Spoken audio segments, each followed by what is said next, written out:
Good morning, everybody, and welcome to Ask the Accountant, your weekly live show from myself and Aaron Patrick. As always, here for your updates, news, insights, and general discussions around the industry and the world of tech. This is episode 87. It is the 24th of June for anyone just checking in. Last week of schools for the Scottish term, so everyone's going to be panicking and planning their childcare for the next 6 to 8 weeks, I'm sure. As always, I am joined here today by my co-host, Mr. Aaron Patrick. Aaron, how are you and how was your week? It was a very good week and very good myself. Yeah, we met up, didn't we? I went up, you went down, met in the middle, kind of close to the middle. Yeah, Manchester. And just it felt like the middle. It felt right.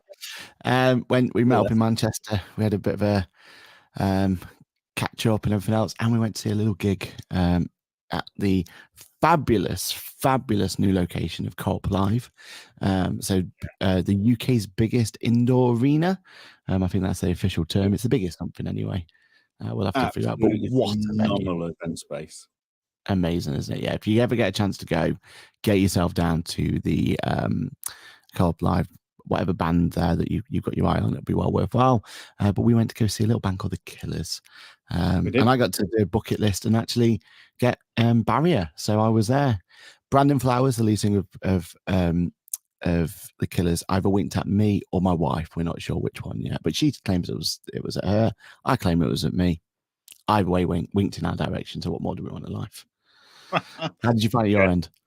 Yeah, no, it was what a venue. I know they had a rough start and the bad press, but that space is going to do the Manchester economy the world of good. Like, the only thing they need to sort out now is a reliable train service, because it was horrific. But yeah, no, absolutely incredible space. A great night. Travis did very well as well, I thought, as the opening. Like, I've not heard a Travis song in a very long time. So it was great to see them out and doing a new album as well, which they went on a bit. So, but yeah, like, really good event, really enjoyable weekend in Manchester. We had good weather. And yeah, I got sunburned, so yeah, that's how good a weather it was for us, wasn't it? Yeah, so did my wife. So I'll tell you what we can learn from it, though. We can definitely learn the fact that there is no such thing as bad press, because if you look back at the first opening couple of nights and everything and all the negativity that came from it, you'd expect the worst, right? Like, they put it in such a dire situation, and I do feel sorry for the people who obviously missed out, but hopefully, fingers crossed, they've all got tickets for the rearranged one and everything else that comes with it.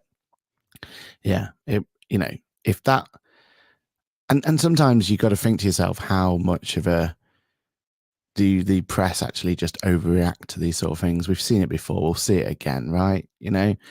But at the end of the day, the venue's absolutely amazing. Like, the best venue I've been to, as in an indoor venue, like purpose built. And you can tell it's purpose built because everything gets pushed in. Like, we were just funneled in the right way. There was no drama. There's no issues, We had this whole numbering system so that if you did need to nip for a comfort break, you can go and get a comfort break and come back again. You don't get that anywhere else. And normally it just causes arguments and fights and bad blood. But this was just everyone ushered in nicely and safely. Everyone had a good time. And yeah, no.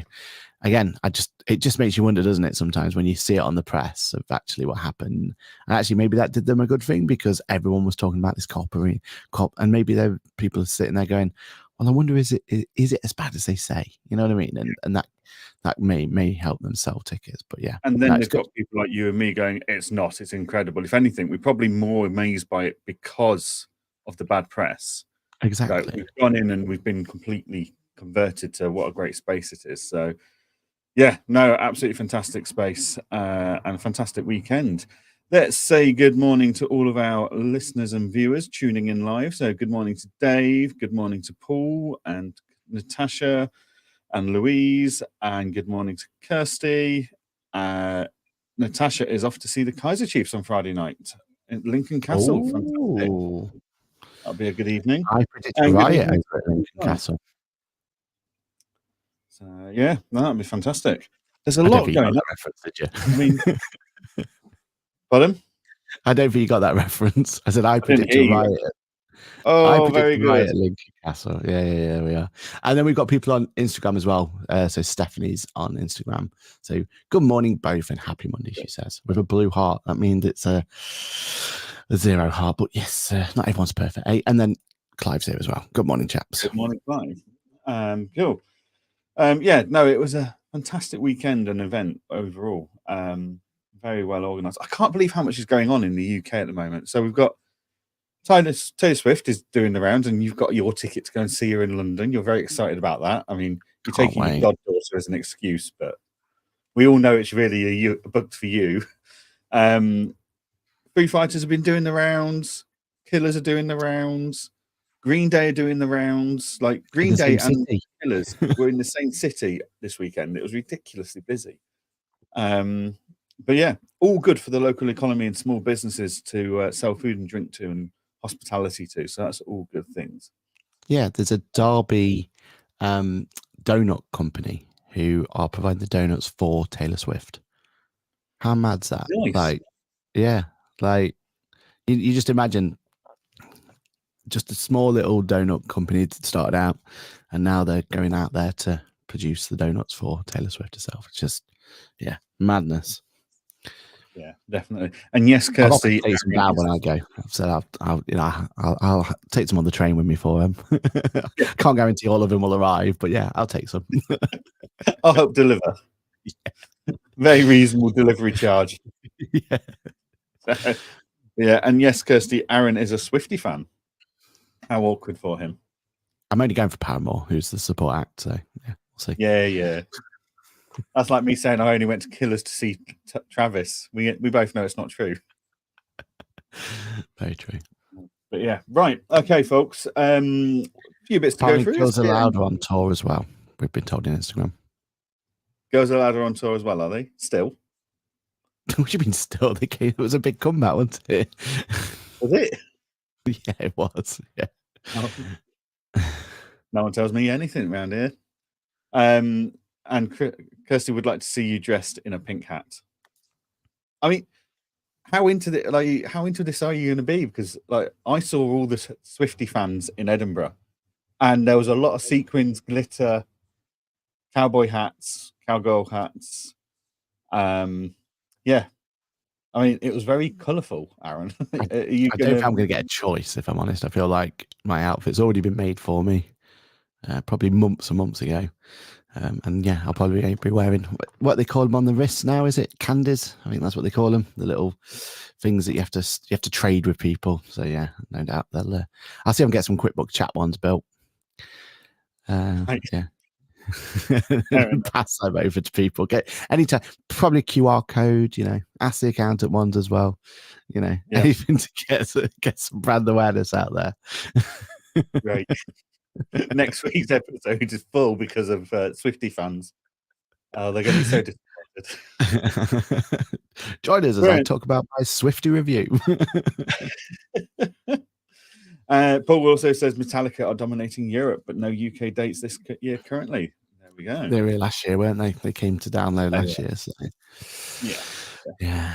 Oh, okay. Well, it's the 24th of June. So that means we've only got 4 more days until the Accounting Web Excellence Awards close the extended submission period. So if you've not already submitted your application for these awards, don't forget these are the #1 accounting awards program, which are concluded on the 8th of October in a fantastic evening full of pomp and glamour at Camden Roundhouse. And Aaron, you and I will be there. We will be doing not a grid walk as such, more of a. We're going to have to do a more refined version. I don't know how we're going to do this, but we're going to be going on a table walk. Table walk. We've been told. Those tables are quite far away, Aaron, from each other. I mean, I don't know that I can jump from one to the other. Well, this is why there's 2 of us. We divide and conquer, right? It's the poor camera people that we've got to feel sorry for, following us around. I mean, if anyone watched the F1 this weekend and saw someone trying to take over Martin Brundle, they because Martin Buddle's so like he so is the good. one who created, like he created the whole concept. Like you can't just go replace him. They had to have two people, and bless them, they tried their best. But yeah, it was a chaotic affair, should we say? So yeah, probably we'll make it sophisticated, but it'll be a chaotic, sophisticated affair as we table walk at the Accounting Excellence Awards. Yeah, so we'll be there talking to all the attendees on their tables, and then talking to all the winners on the red carpet afterwards. So watch out for content around that. That would be good. And it's completely free to enter these awards.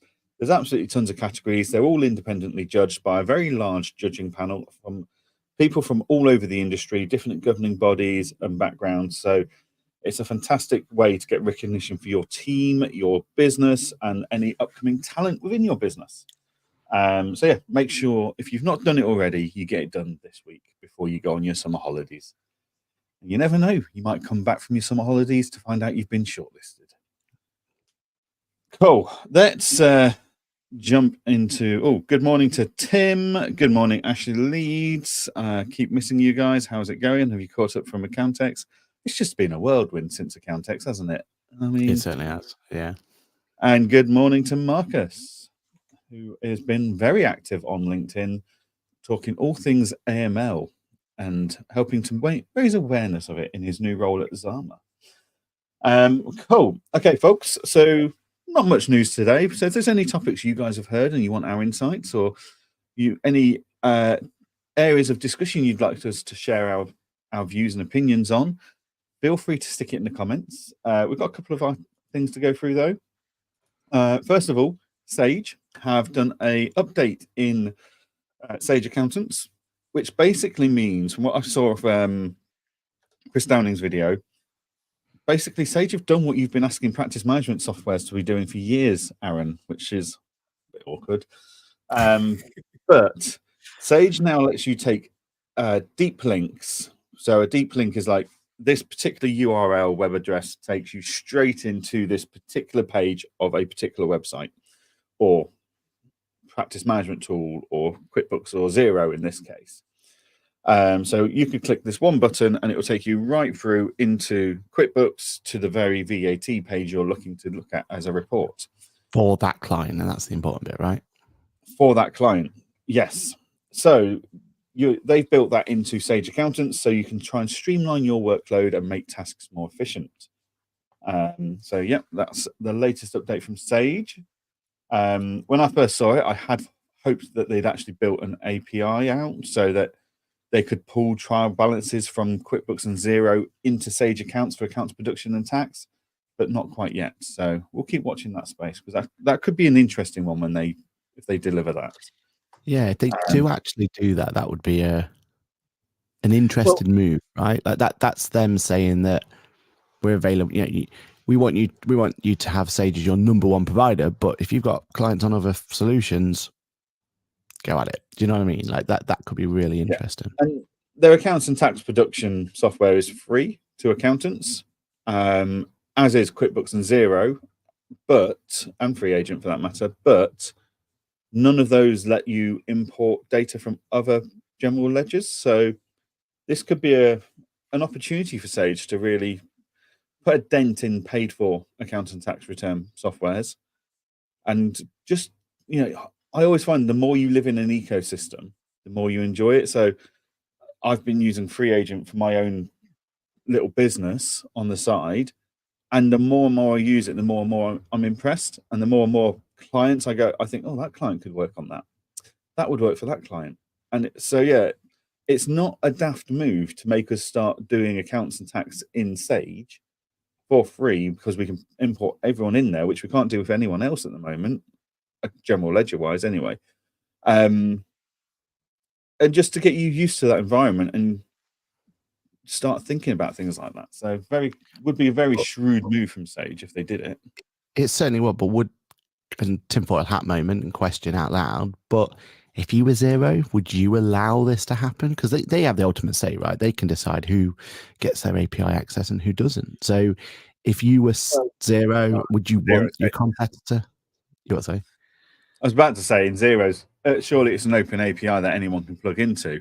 but that's only QuickBooks, isn't it? It's not Xero. Yeah, that's why I chose Xero. Yeah. Well, yeah. I mean, Xero will probably put a stop to it, but how do they justify that to their users? Do they care?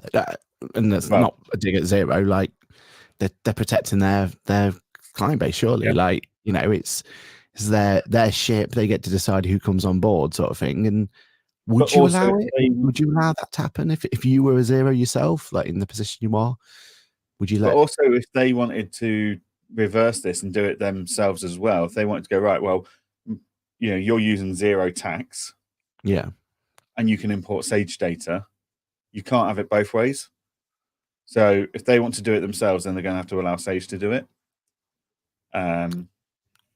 Is it because, and maybe I've got this completely wrong, but with Xero, they would probably be more comfortable because you have to buy a ledger, don't you? So you have to buy a license to activate the.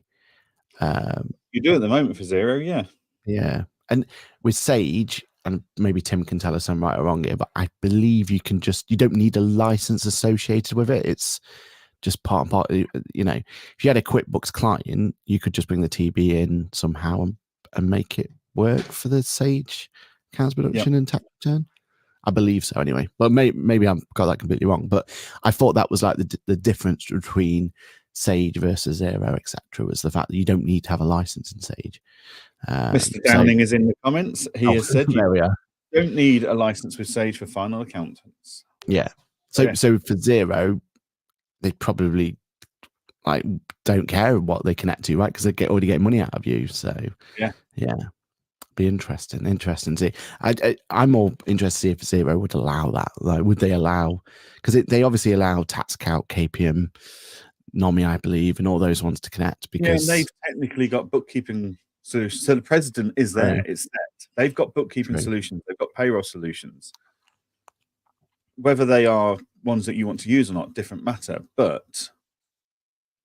And whether they see those as threats or not is a different matter compared to, say, Sage, who will well and truly be up on their SWOT analysis and on their threats board.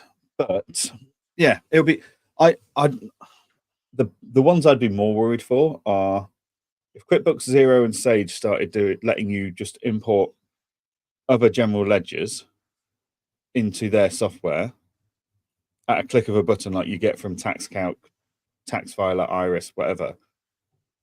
Then, and that solution's free and you don't need a license in Sage's case, then actually the products that are potentially in trouble here are your standalone softwares like KPM, NOMI, TaxCalc, etc., who are charging for that software, and that's absolutely fine. They're charging because it's that's how they make, that's their money model. But if there's a free solution, and let's face it, Sage has got a bit of a trusted brand when it comes to accounts production and tax returns. Like, they've been at it for a while. So like, it could be a very cloud-based, right? And fully cloud-based. TaxCalc isn't. Yeah. It could be a very interesting disruption to the software industry for us at the moment. I love it. And the update they brought, the whole idea of that URL is something I've been using for a long, long time in our practice. Like, our task management solution for bookkeeping is all built on these deep links. So if it tells you to go and do a bank reconciliation, you click on the button, it'll take you to that bank reconciliation. If it tells you to go and clear the receipt capture, you go and click the receipt capture and off to the races you go.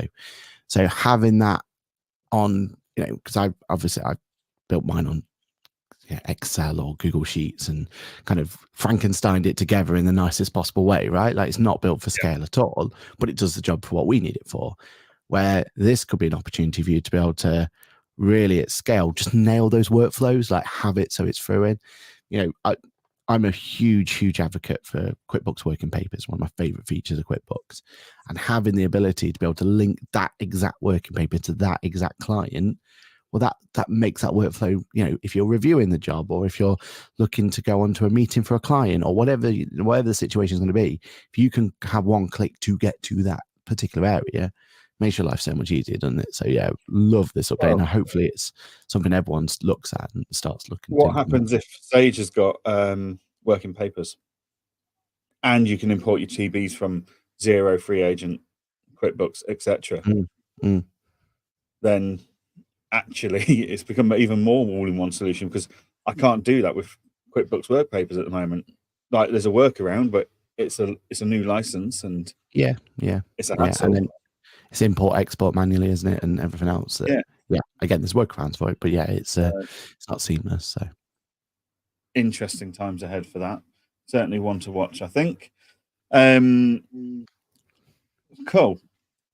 The other bit of news that I don't know how many times I've read an article saying the extension's now been released, but the extension's apparently been released.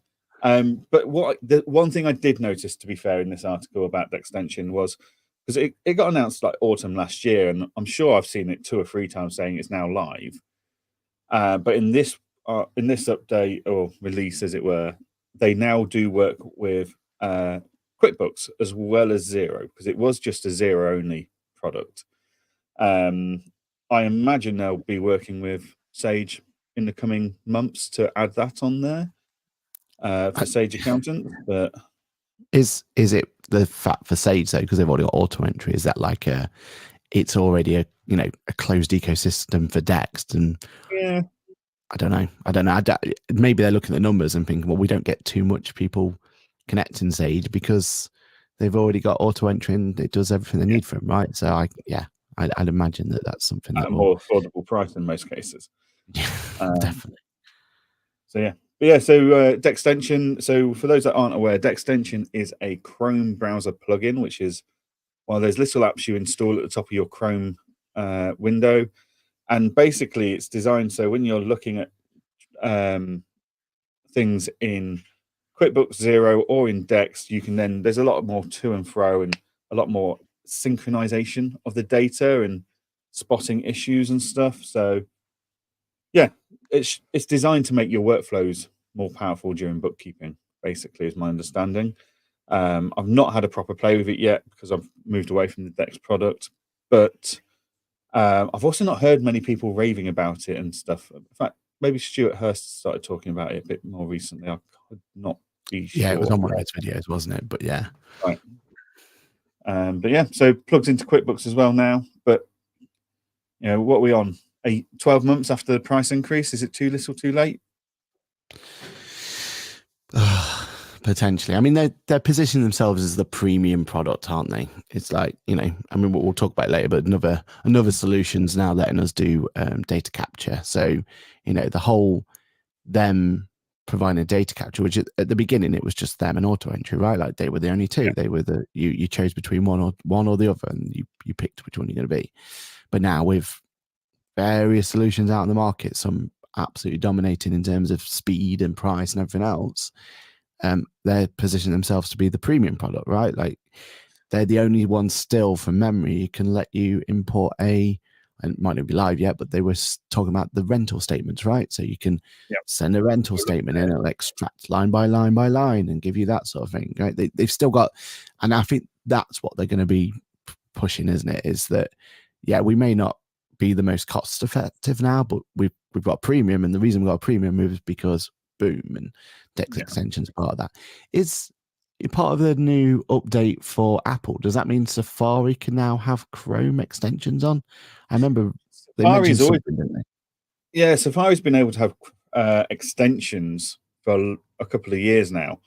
Developers just aren't building them, which, you can open the gates, but you still need people to come through the gates to make use of the product. So but didn't they start allowing Chrome-based ones? Wasn't that one of the... I don't know. I know Microsoft Edge do, because Microsoft Edge is built on Chrome. So that's just but I don't know if Safari does. I don't think it does. I've not seen anything anywhere, and whenever I've looked at the extensions list for available on Safari, it's always been very minimal and pointless, really. And sometimes managers, basically. Yeah, sometimes it's better like that, right? Because I've always seen, or I use on my system, that Safari is that clean. It's just I clear it down every single day sort of thing. It's just a clean install, and if I need to go and look at a website without cookies and all that sort of stuff on it, it's the one I go to. But I'm still a Chrome user by heart, so for me, I would have if I was using Dex, it would be would be Connect and everything else. But I don't know. Yeah. I don't know. I mean, text position. I don't know if it's in there yet, but if that is there and it's scraping valuable data, then that could be something exciting, right? That could be something that we could see beneficial. You've got your teams going in there doing the day-to-day work and going in grabbing all the information and reconciling the bank or whatever they're doing, but at the same time it's capturing more data for you. How many banks items were left unreconciled, how many, how realistically what you really want this to do is start almost timing how long it's taking you to do that job, right? Because that would be invaluable information when it comes to billing and capacity planning and all that sort of stuff. If it could start doing that, I think that's where they'll get attention and get eyeballs, because that's something that we still lack, right? There's still a very manual process. Again, back to my system that has those deep links. It does have a timer in the system, so it times how long it was until that was done. But that's, anything could happen between that. You could get a phone call in between, or your internet could. There's all the, just having a timer sat there and ticking it on and off. That's not really what we want to be looking at, is it? We want to have that true data. So I know it doesn't do it now, but if that's where that extension can go to, I think that's how they can put themselves as a bit of that's a premium product then, isn't it? That's what you're paying for. You're paying for that sort of data. But I just feel like it's going to be a tricky one. And Clive says he loves Dex extension. Very efficient for QuickBooks. Open a PDF invoice, right click and send to Dex. I mean, like, I don't know if I need a Dex extension to do that. I just think, well, I mean, all I can see is Dex tension. And there is a lot of tension with Dex at the moment. So, oops. I don't know. When I think of my clients, are they going to go to the hassle of installing a Chrome plugin? Is it for clients though? But why am I being sent all the invoices to process? I want my clients to submit them to Dex. That's a service, right? That's a service you could offer if you're doing full bookkeeping, yeah? So if you are bookkeeping and that is what you're... But it's not a valuable service. Like, it's not a value... Like, if the client's got to pay for one or the other or both, like, does the client want to pay us to make sure the books are right and we're giving them insights, or does the client want to pay for us to process documents, which they could do ad hocly without any major time consumption? Like, WhatsApping a document into Apron, for example, is just like, why am I having to deal with that, or my team having to deal with that, when the client actually could do that at very little effort? It depends on the client, doesn't it? There's always going to be clients who A, don't have time, or B, just don't have that inclining of doing it. Like, I've still got clients who the idea of switching on the computer scares them. So the idea of them actually doing the brunt of the work would be quite tricky for them, right? But and I generally think the Dex extension is all about the accountant, isn't it, or the bookkeeper doing it for them. It's not. I don't believe there'll be some clients out there who will love the idea of doing it, and it'll be, maybe tech savvy, or they are an internal bookkeeper for that firm, right? Or that business. This could be a huge time saving for people like that, right? If that is their main role and that's what they do, this could be a huge advantage for them for being able to get that data in.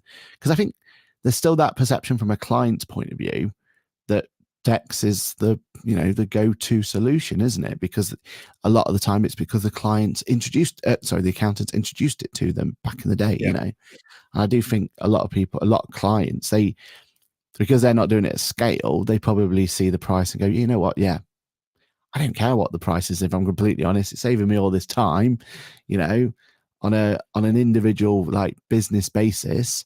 I will pay whatever I need to pay for a solution like Dex to be along. So I imagine that consumer to consumer, they're, business to business, they're doing still fine, because it's still, they can see the time saving, can't they? It's when we see it as accountants, when we put it as scale, and then it becomes unaffordable, or unless we can utilize those premium features, then that's where the conversation comes, doesn't it? Definitely. Cool. Okay, let's draw a line under that. And let's move on to our sponsor, Apron. So we'd like to thank Apron for sponsoring us as per usual for the last few weeks. I mean, Aaron, you and I both use Apron in our firms. We both love it. My clients are just raving about the concept that you can just WhatsApp stuff in. Like, that's the game changer here. Like, yes, we could all have an app on our phone. Yes, we can forward emails to a ridiculously long email address. But we're seeing a quicker submission of documents from document date to submission to us because clients are WhatsApping it. So, and that's just the start of the journey. Then they can start paying people. Like, we've got more and more people paying their staff using Apron. And once they start doing that, it goes back to that conversation that we were having about Sage. And once you're in the ecosystem using one little part of it, you start using more and more of it. So clients that this time last year weren't interested in Apron's bill payments solution have gone from now putting in documents to it as our document capture software through to, well, I'm already logged in, I may as well pay my staff, through to, well, I may as well pay the bills that easily as well. So it's one of those things. Once you get in, get your foot through the door with them for your clients, they just see the benefits time and time again. So yeah, so thank you very much to Apron. Aaron, why don't you run the ad roll? Must be my turn this week, surely. It is. Okay, so if you thought receipt capture was easy from Apron, check this out. Here I am, chilling at the Apron stand at Accountex, while my team needs to make me pay a bill. They've set it up on Apron for me. They've sent me an email. I just press continue to dashboard. Gets me to log in. I authorize the payment. Payment goes out my bank account. You know what's even better? If they need me to pay 10 bills, I only have to authorize it once. I make one payment. That's it. Job's a good one. I can go back to drinking coffee with the Apron guys. I'm so smug with that advert. Like, considering that was spontaneous and no scripting whatsoever. Just the end bit about like going back to have a coffee with the Apron guys. Like, I was so pleased with that. Right. Came out good. Shows how easy it is, right? Like, you were sat there chilled. I mean, if you're any more vertical, you'd be asleep at that point. So yeah. I mean, did you notice the sole of my trainers? They were quite clean, unlike some people's trainers. Yes, we don't like to talk about that bit.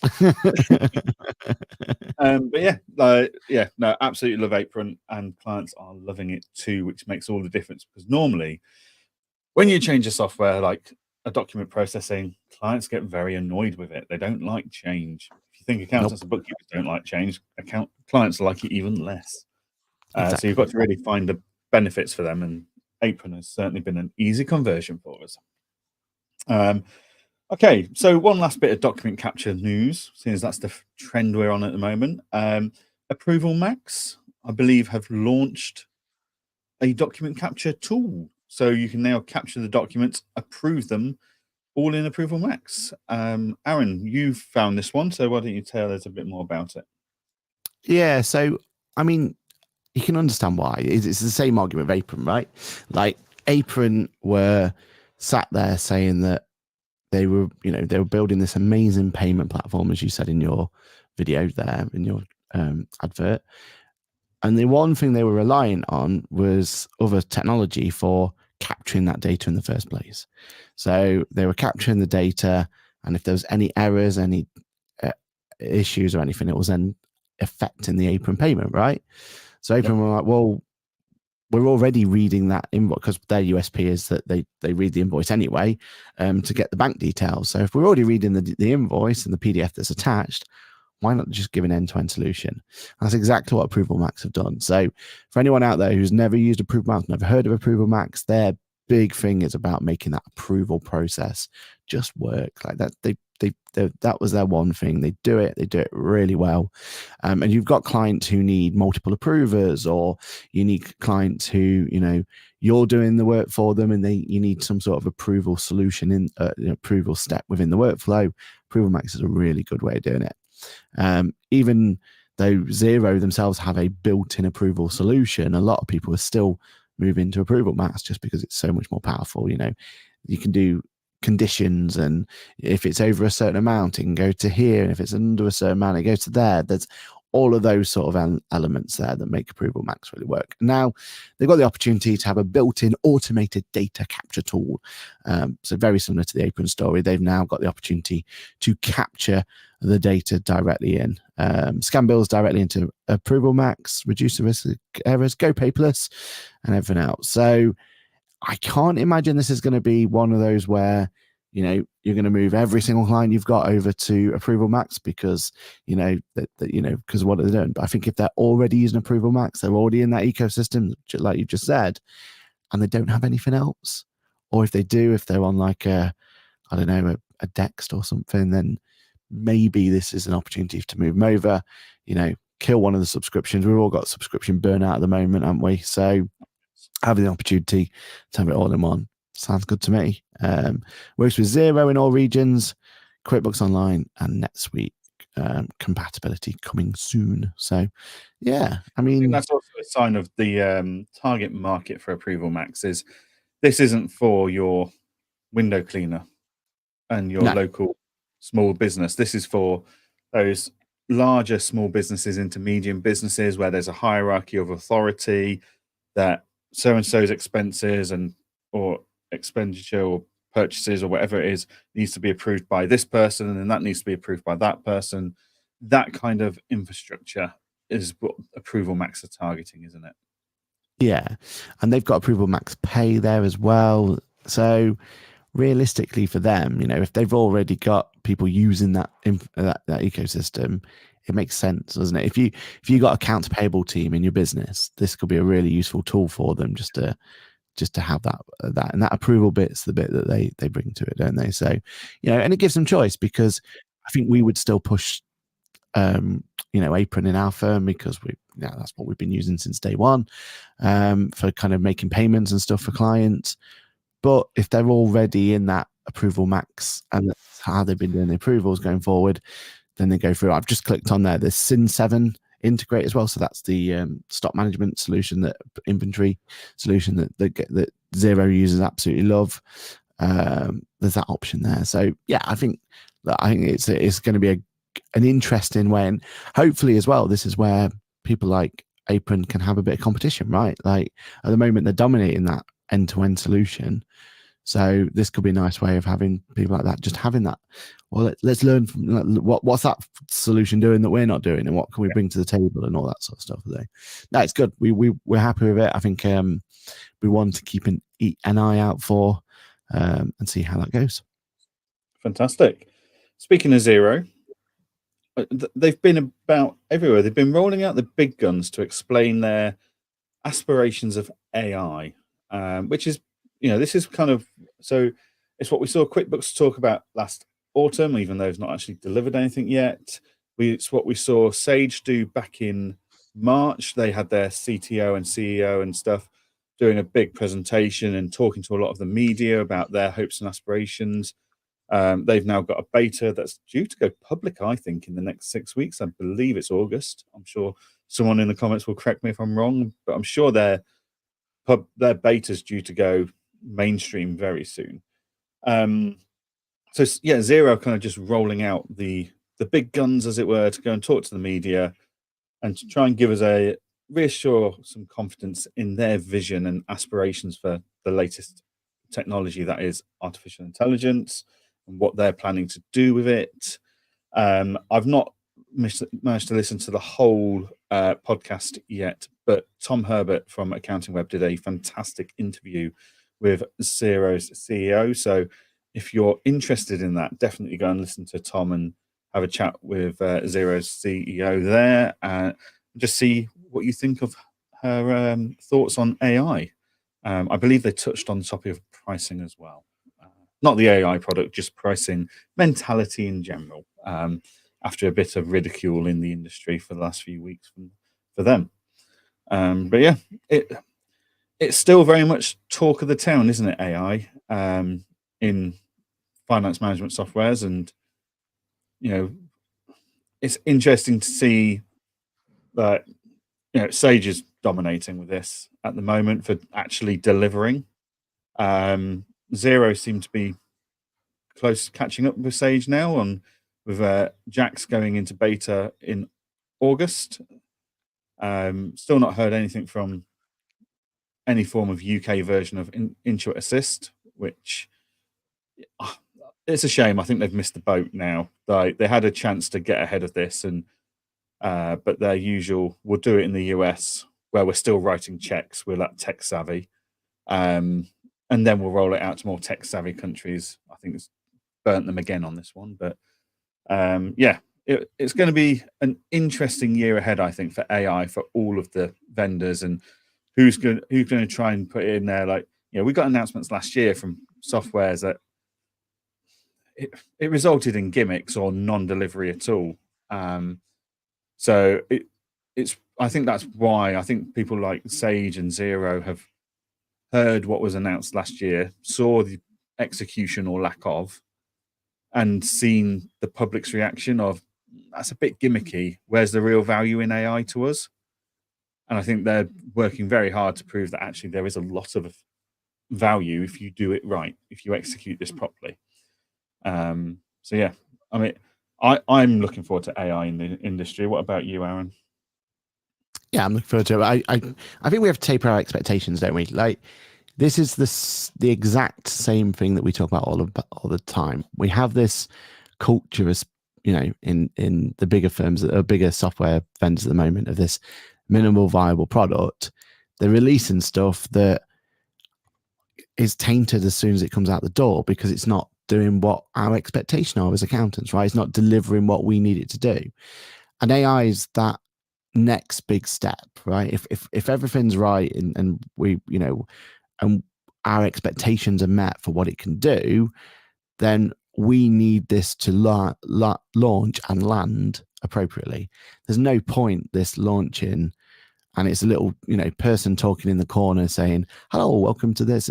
We've had that before in software, right? We've had a chatbot that's, yeah, exactly, that's sat there telling us to do X, Y, Z, and it just burns you, right? And it creates a big issue for people when they use any solution out there, any software out there.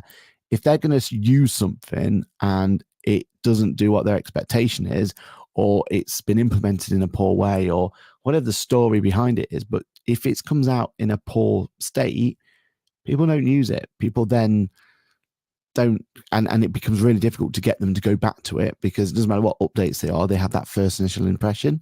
Yeah. So I feel like this is the sort of thing where with AI, I'm more than happy to.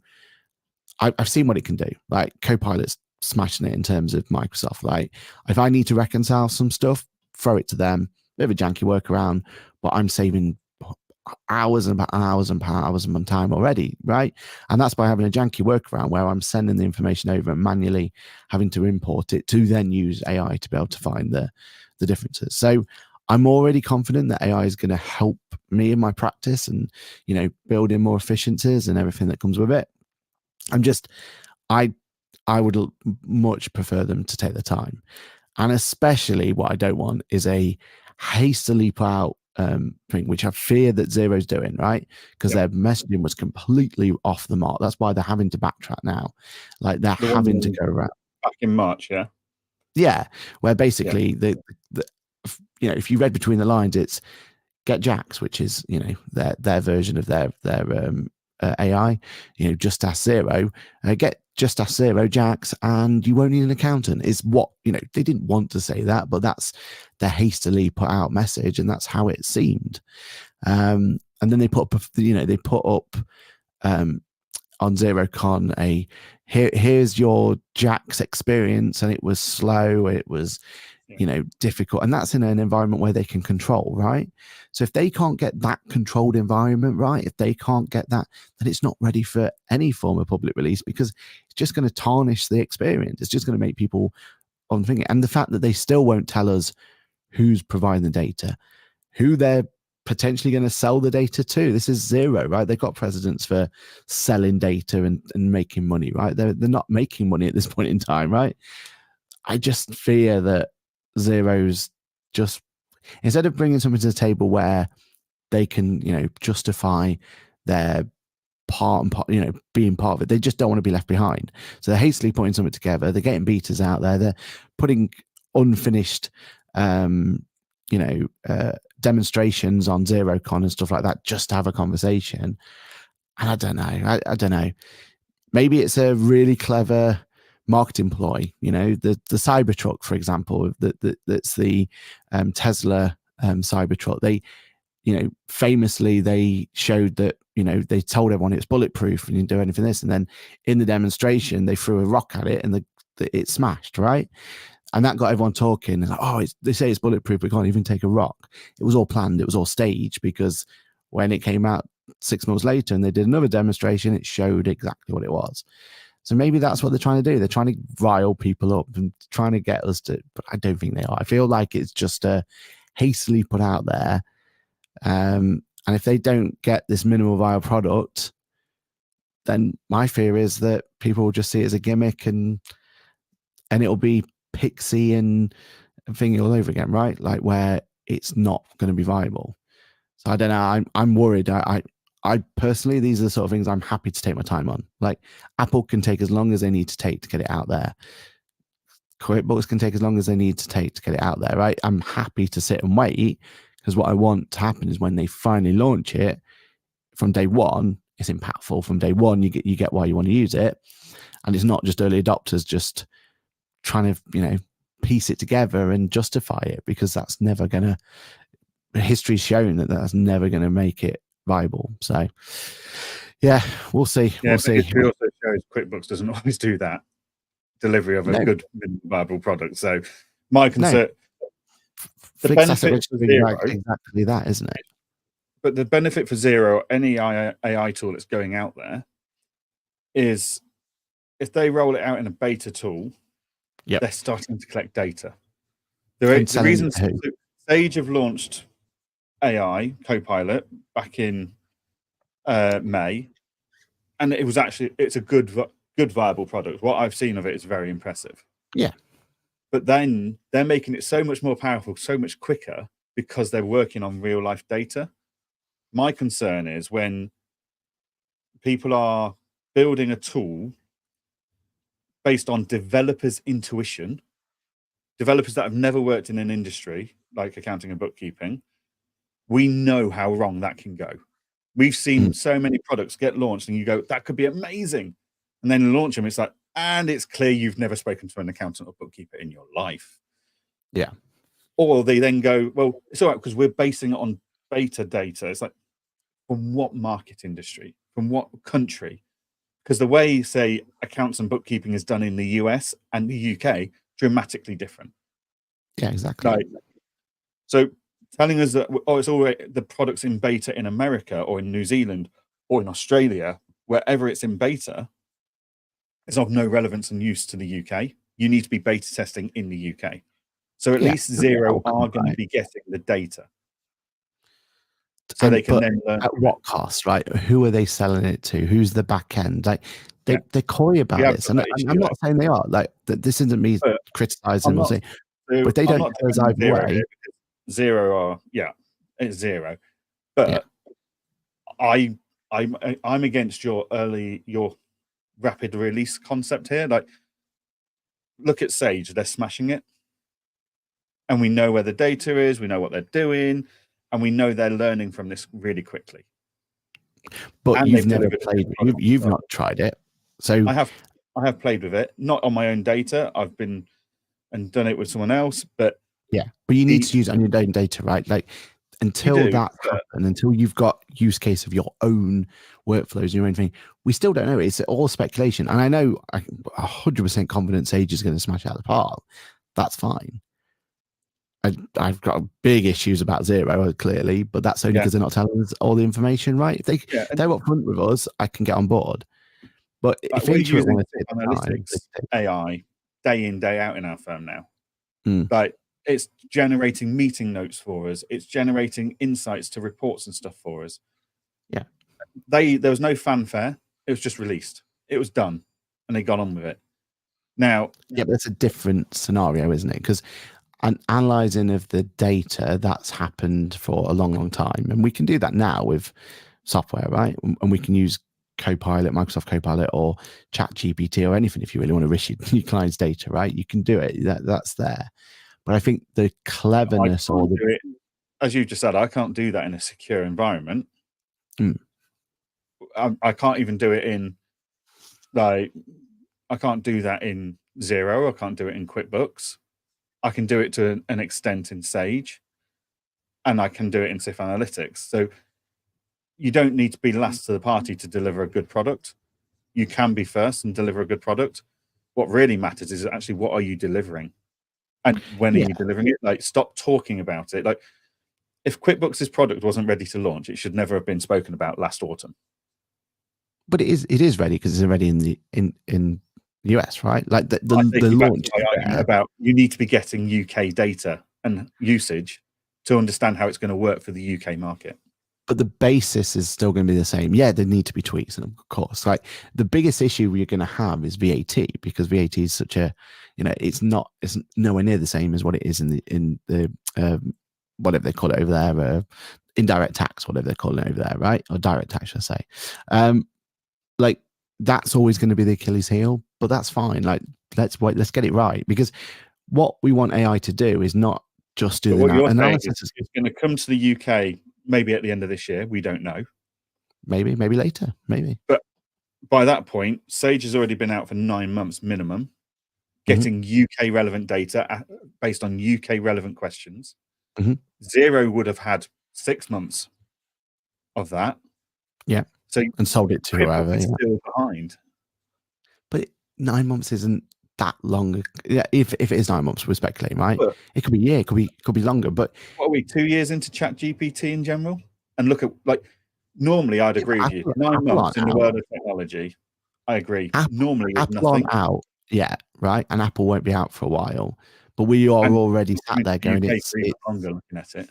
Yeah, exactly. But we're already sat there going, it's worth the wait, because it's gonna completely annihilate the competition, because it's Apple. Now, I'm not saying Intuit's going to go and annihilate the competition. I'm very confident it's going to be on par.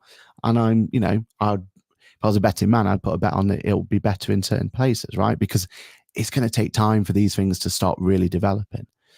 But I do believe that if they don't bring it out to something that's actually worthwhile, what's the point? Like, don't rush these things. If Free Agent tomorrow turn around and says, right, tomorrow I'm going to turn on ChatGPT integration for the sake of it, we'd all be sat there going, whoa, stop. No, that's a terrible idea, right?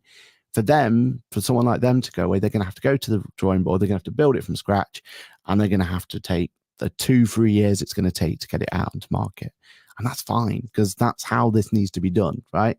With this AI integration, and especially when there's a whole ecosystem at play, right? Sage and QuickBooks have got that massive advantage that they're not just concentrating on data extraction or data manipulation. They're looking at ways in which it can actually really benefit the whole practice or the whole client.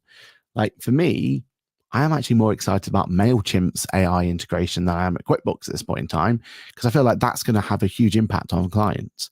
Like the idea that, if properly implemented, you could have a conversation with a client that, you should be selling X, Y, Z because that's absolutely smashed it. Like that's an exciting concept to me than, oh yeah, we've saved X amount of time because of, I think that those capacity savings and everything else are going to be fantastic, but we've got to be savvy of how we use that capacity, right? Like going forward, we've got to add value to our clients. And if that means that AI can also help us add value, that's what excites me. But yeah, I agree that it's frustrating, but I'm waiting for the end game here, right? I'm quite happily sat in my little boat, sat there waiting for the end game to come. And yeah, it's going to take time, but I think it's going to be worth it overall, because the accounting industry needs it, right? We need that sexiness. We need something like that to make it attractive again. So we'll see what happens. But yeah, I'm just concerned that Xero's just wanting to be there for the sake of being there could just taint it for everyone if we're not careful. Yeah, and well, look at how Microsoft Copilot launched Recall and had to recall because they realized they've built it in a stupid way. Like there's absolutely no need to build it the way they have. But yeah, just at the pace that the UK accounting and software industry is moving, like I'm looking for the best AI that I trust and is secure. And I'm seeing the benefits of using like SIF Analytics AI already. Like not only am I, but my whole team are seeing that. And we're already getting positive feedback from our clients about how insightful our meetings seem to be all of a sudden. Yeah, exactly. Like, and we know how much more efficient that insight's now being. So I think that's probably what's making me more eager to see these companies actually deliver what they're talking about. Like, stop talking, start delivering, because I've seen the benefit here, and I want that benefit across as many tools as possible. But in fairness, if you've already got that aspect of it, you don't need that to be replicated, right? That can be the last. No, I don't need that bit replicated, right? But I'm sat there going, for well, you, in a purely selfish point of view, yeah, you don't need that bit, right? Like, they can take forever to do that one because you've got that bit sorted, right? But I think analyzing data is so much more different to inputting data and putting data in, which is where the AI for the FMS solutions need to be hitting, right? Because that's the time saving. Yeah, it's amazing that you can have the analytics, but as you've already said, there's already great tools to get the analytics if we need it. So they don't need to spend the time trying to build that out. They need to spend the time on, well, how do we get the data in right in the first place, so that then your SIFT analytics can be even better, because they'll have even more up-to-date information, correct information. Do you know what I mean? Like, that's I feel like that's the focus should be on. And all we've seen by Jax so far is that, yes, they can tell you the data analytics, which is great, fantastic, but also when it comes to actually adding data, the closest they've got is adding a late payment fee, wasn't it? Like, that's in a way that a bookkeeping accountant would never advise them to do it. Exactly, yeah. So because again, it's developed by developers that have never spoken to anyone in product. I mean, how many hours have you and I lost speaking to like software companies and going, this was a really great idea. Your first failing was not talking to the people that are going to use it. Exactly right. And you've delivered an absolute shambles because of it. Yeah. Because it was built in a vacuum that no one, and basically you built a product no one wanted. Or sorry, they wanted, but you missed the mark because it's not there. Exactly. And I feel like AI, we've got to take those learnings, and yeah, it's going to be frustrating, but we've got to be patient, because if we're not patient, it's just going to deliver a subpar and no one's going to care about it. Yeah, but what makes it more irritating is that there are softwares out there that are doing it. So like Sage are out there listening and building and using the data and the feedback constantly to build. Yeah, but we've not played with it. They've told us it's happened, and I trust Sage. I know Sage are going to deliver. I've seen it in practice in a firm, so I know it's working. That's not our data. That's not us playing with it. My personal data, no, but I've seen it in a firm of a trusted peer who, like, so I've seen it using real life data in a real life environment, and it is impressive, and it is just so much slicker.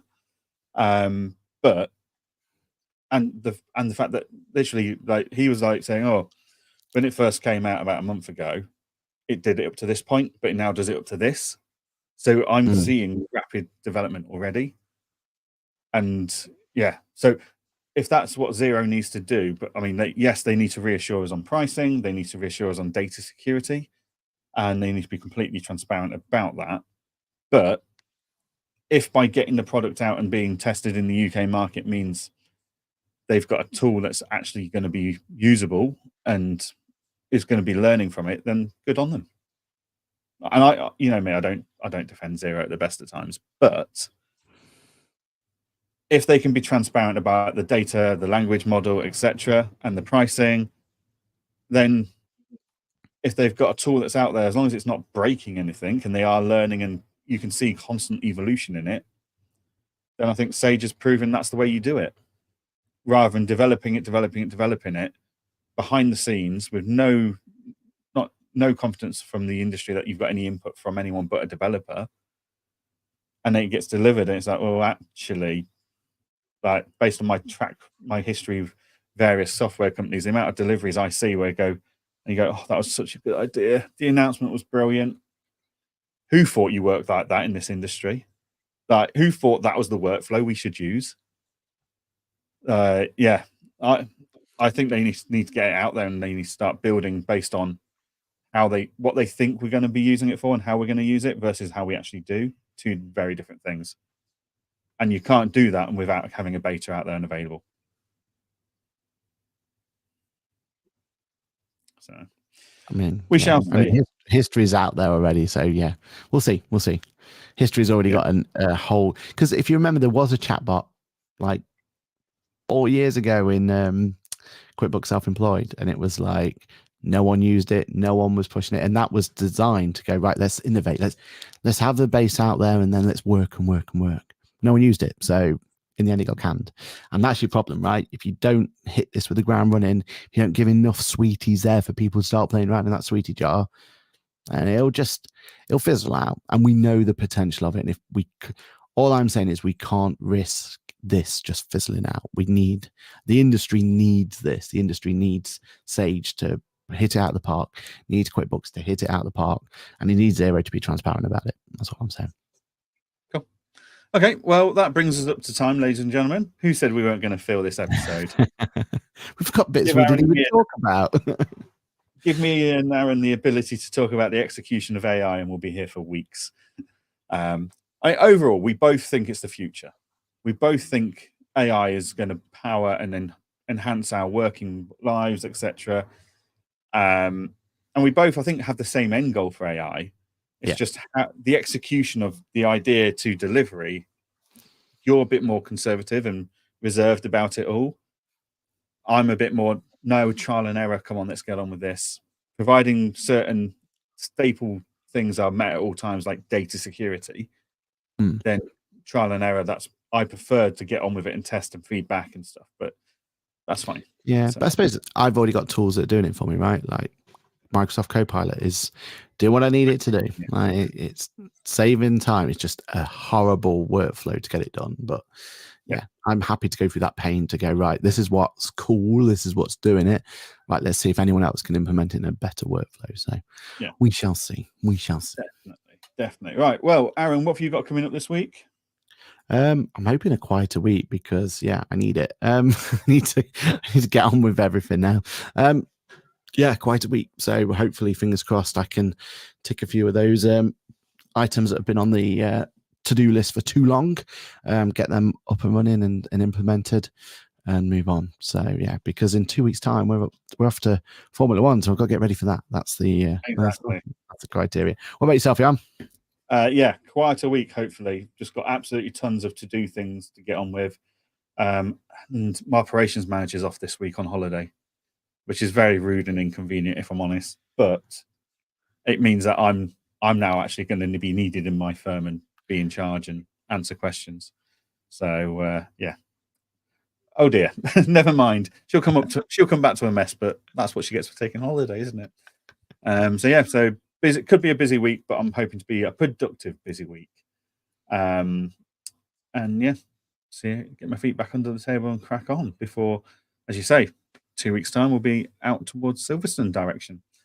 Where we're hoping for rain. Please rain. Actually, no, I don't know. I think the Red Bulls might be superior in the rain. So let's keep it sunny. Let's. All right. Well, as the audience, will suffer either way. It'll be either too hot or too wet, one of the two. Brilliant. Well, thank you very much to everyone that's joined us and commented and fed back on the comments today. As always, we'll be here next Monday, episode 88, discussing all the latest news and insights and debating about how AI should or shouldn't be delivered in the industry.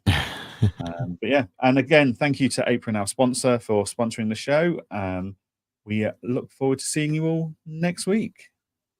Brilliant. Cheers, everybody. Have a great week, and bye for now. Yeah.